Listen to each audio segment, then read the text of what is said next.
You're watching Just the News. I'm Amita Balachitra. We have a lot to get through today. We start off with some politics.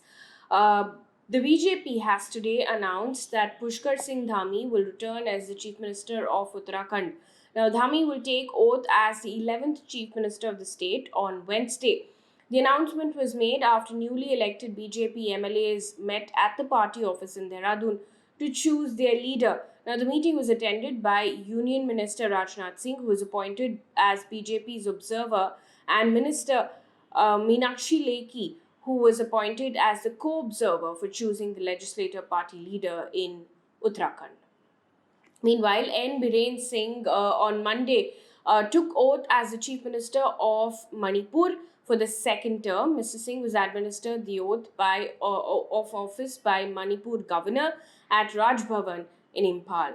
In the meantime, Pramod Sawant will remain the Chief Minister of Goa for the second term now. Union Minister for Agriculture Narendra Singh Tomar, Central Observer, who arrived in Goa earlier in the day, announced Sawant's name following a meeting of the BJP legislature party at the party's state headquarters in Panaji.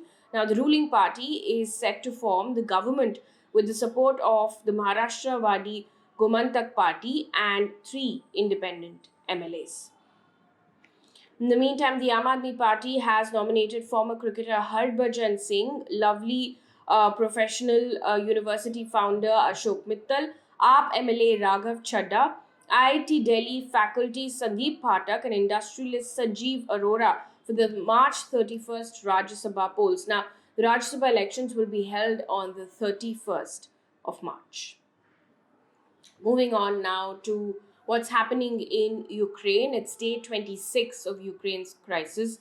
We start off by taking a close focus on Mariupol because Ukraine today has rejected Russia's ultimatum to lay down arms by 5 a.m. Moscow time in the eastern port city of Mariupol. Now, Russia had said that those who do so would be permitted to leave through safe corridors. Ukraine's deputy prime minister, in response, has said, and I quote, "There can be no question of any surrender, laying down of the arms in the city. We have already informed the Russian side about this," end quote. Now, according to Associated Press, Ukrainian authorities on Sunday said that the Russian military bombed an art school where about 400 people had taken refuge at Mariupol. However, there's no information on any casualties. Remember, a couple of days before that, a theater was bombed as well. A Ukrainian MP has accused Russia of trying to starve the besieged port city of Mariupol into surrendering. However, that is not going to happen, is what Ukraine has said. Intense fighting continues. Mariupol is an extremely important key strategic target for the Russian military. Also, President Vladimir Zelenskyy has responded to this, and he said, and I quote, "A terror that will be remembered for centuries to come," end quote. Now, Mariupol has suffered some of the heaviest bombardment since Russia launched its invasion of Ukraine on the 24th of February, and many of its 4 lakh residents remain trapped in the city without any water, with very little water, food, and power. And there are several BBC reports, for instance, talking about that. It's been 26 days since the fighting has continued, and this is one of the worst affected cities. The United Nations on Sunday has said that at least 902 civilians have been killed and over 1,400 have been injured in Ukraine. Most of the casualties were from explosive weapons, missiles, and airstrikes.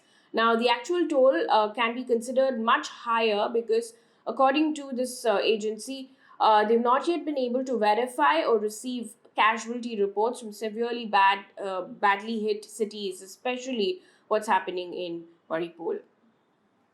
In the meantime, according to a report by The Guardian, Ukraine's human rights ombudsman has accused Russian forces of shooting 56 elderly people in Luhansk.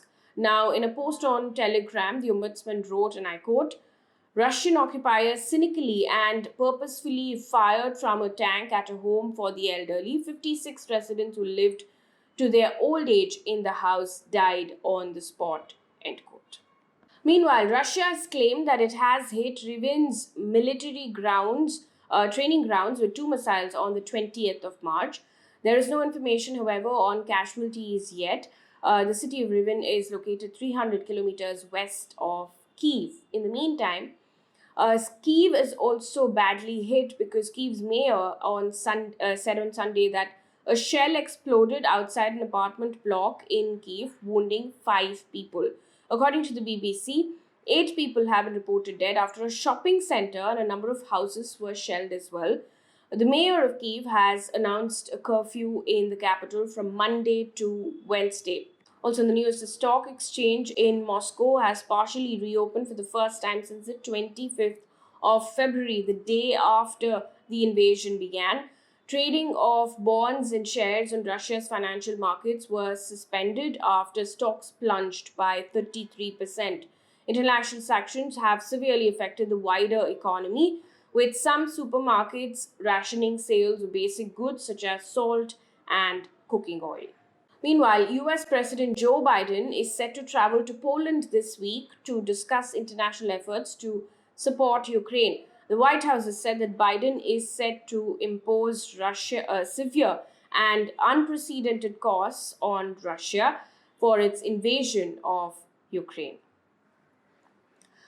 Also in the news, the body of Indian student Naveen Shekharappa, who was killed in shelling in Ukraine's Kharkiv on the 1st of March, the body has arrived at Bengaluru airport today. Family members of the student and Karnataka Chief Minister Basavaraj Bommai were present at the airport. Moving away from this big story now to other news that's coming in from across the country, we start off with a report by the Indian Express which talks about an SC appointed panel's report, which has now revealed that most of the farmers' organizations actually supported farm laws. Now, farmer leader and member of the committee, Anil Ghanwat, while releasing the report, has said that while the observations of the committee hold little significance in terms of its impact on the laws, as they have already been repealed, it is significant, he said, for policymakers and farmers in general. Now, the report claimed that 73 farm organizations, which represented 3.83 crore farmers, had interacted with them either directly or through video links. Of the 73, 61 organizations, according to this report, comprising 3.3 crore farmers, had supported the laws. 4 organizations had opposed it, and that comprised of 51 lakh farmers, and 7, comprising 3.6 lakh farmers, wanted amendments. Moving on now, the National Technical Advisory Group on Immunization has recommended that second dose of Covishield can be administered from 8 to 16 weeks after first dose. Now, currently the second dose is being given 12 to 16 weeks after the first dose. The center, however, is yet to take a final call. An update now on the hijab controversy in the state of Karnataka. The Karnataka government has said that no re-examinations will be held for students who missed their exams while participating in hijab protests that went on for about a month and a half.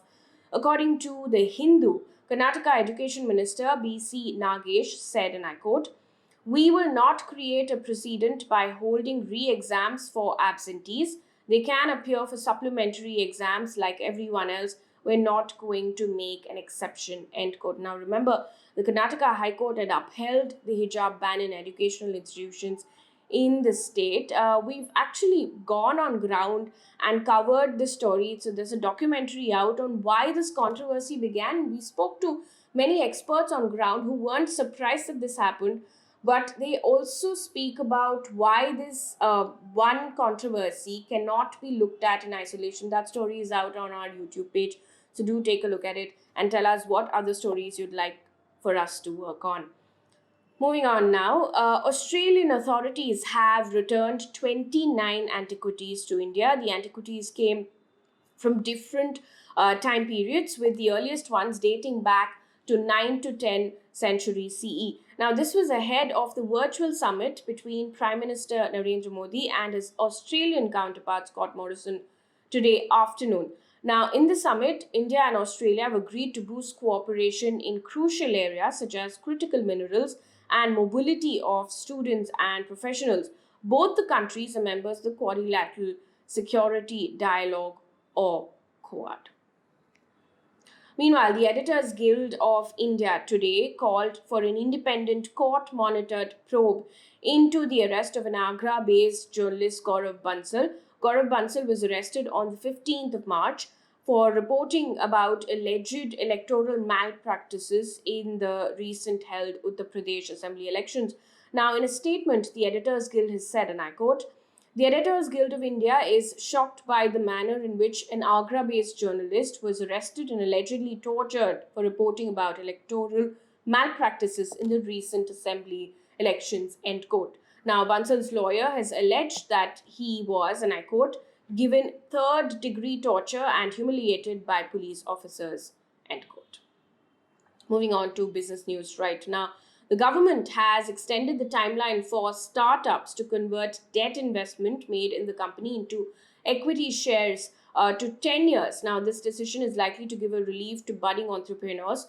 Earlier, this was up to 5 years to convert the debt investment into equity, effective from the day of issuance of convertible note. On to environment news right now. The UN Secretary General has said that the rush to use fossil fuels because of the war in Ukraine is, and I quote, "madness and threatens global climate targets," end quote. Now, this comes as the invasion of Ukraine has resulted in rapid rise of the prices of coal, oil, and gas as countries scramble to replace Russian sources. Now, UN Secretary General has warned that these short-term measures might close the window on the Paris climate goals. On to international news right now. Some tragic news coming in from China. A China Eastern Airlines aircraft carrying 133 passengers from Kunming to Guangzhou crashed in Guangxi today.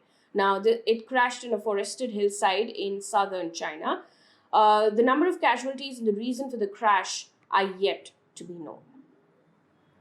On to sports news right now. Also, one piece of good news before we wrap things up here on this bulletin. India beat Argentina by 4-3 in the International Hockey Federation Pro League match in Bhubaneswar on Sunday. Now, Mandeep Singh scored a last-minute decisive winning goal. Defender Varun Kumar was named the player of the match for his performance. That brings us to the end of this bulletin. Thank you so much for watching. Good night.